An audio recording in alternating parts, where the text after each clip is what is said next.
안녕하십니까. 김남일 교수의 한의학 역사 이야기입니다. 오늘은 동의보감 연구에 매진한 정조대왕 이산에 대해서 말씀드리겠습니다. 정조대왕 이산은 조선의 22대 임금입니다. 그는 개혁적 성향의 군주로서 규장각을 설치하여 학술을 장려하였고 장영을 설치해서 왕권을 강화하여 탕평책으로 전국을 안정시키고자 하였습니다. 그런데 이분께서는 학술적으로 매우 뛰어난 군주였습니다. 그래서 그의 저술을 모아놓은 184권에 달하는 홍제전서가 있습니다. 이 홍제전서 안에는 수민묘전이라는 의서가 포함되어 있습니다. 오른쪽에 있는 것이 이제 수민묘전이 되겠죠. 왼쪽에 있는 것이 홍제전서고. 그래서 이 책은 뭐냐면 동의보감을 평소에 연구한 것을 그 내용을 공부한 것을 이제 연구 노트식으로 이제 적은 것입니다. 그 동의보감의 내경편, 내용편의 내용이 거기 안에 담겨 있습니다. 그래서 이 수민묘전의 서문을 보면 이런 식으로 써 있습니다. 근데 의학은 백성들을 구제하는 것이므로 양친을 모시는 자라면 의학을 알지 않으면 안 된다. 의학이 어찌 천한 것이겠는가. 우리 조선의 풍속이 의학에 종사하는 것을 부끄럽게 여긴다. 이것이 어찌 유학을 숭상하는 사람이 할 일이겠는가. 의학도 유술의 일단이다. 이제 유술이라는 게 유학의 어떤 학문적 맥락 속에서 이제 의학이 계속 발전했다. 이제 그런 얘기죠. 내가 어릴 때부터 의학을 연구하여 병술년, 이게 1760년입니다. 그러니까 15세 무렵입니다. 정조대왕께서 병인년에 이르기까지 선대왕, 영조를 이제 선대왕이라고 표현한 거예요. 선대왕의 병환을 옆에서 돌보기 위해서 띠를 풀지 않았던 10년 동안 맥결, 약성에 방통한 바가 있었다. 맥결은 이제 맥상을 보는 거죠. 맥을 잡아서. 그다음에 약성이라는 게 약물에 대한 거. 그러나 사람의 풍부받음이 옛과 지금이 다르고 동서의 풍토가 같지 않다. 고금의 의서들 중에 우리나라에 적합한 것은 오직 양평군 허준의 동의보감이다. 그러나 그 이치를 논하고 처방을 논함이 서로 얽혀서 체계가 정리되어 있지 못하다. 내가 이를 조금 고치어 그 정화로운 내용들을 모았고 또 탕액 각방으로 별도로 속편을 만들어 수민묘전이라고 이름 붙였다. 이렇게 되어 있습니다.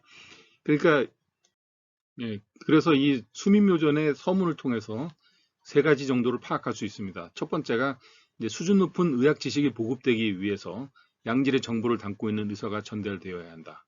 이제 그런 의미에서 자신의 저술, 수민묘술을 저술하는 것은 그런 목적을 달성하기 위한 것이다. 이것이 첫 번째입니다.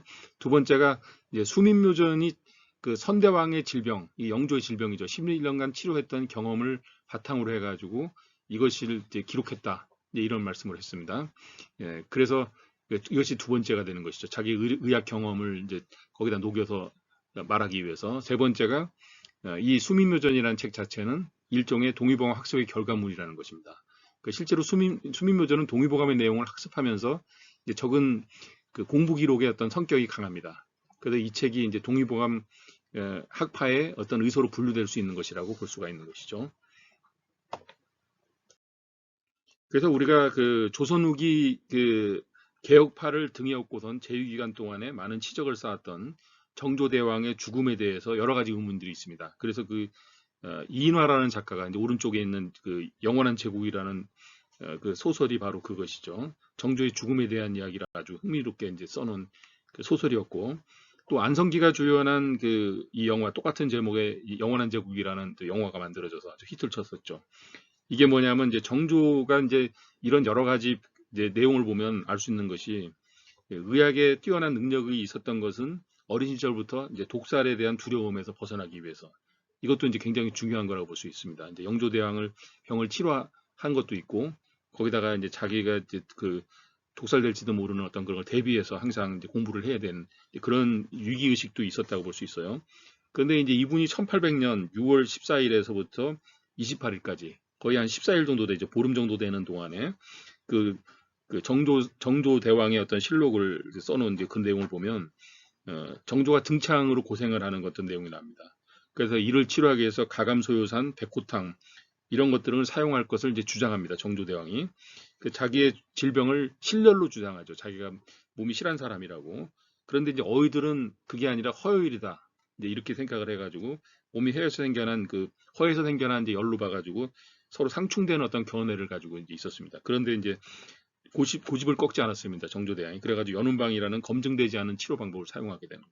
그래서 끝끝내 죽게 되는 어떤 그런 상당히 비극적인 이제 제왕이었다. 네, 그렇게 볼 수가 있습니다. 감사합니다.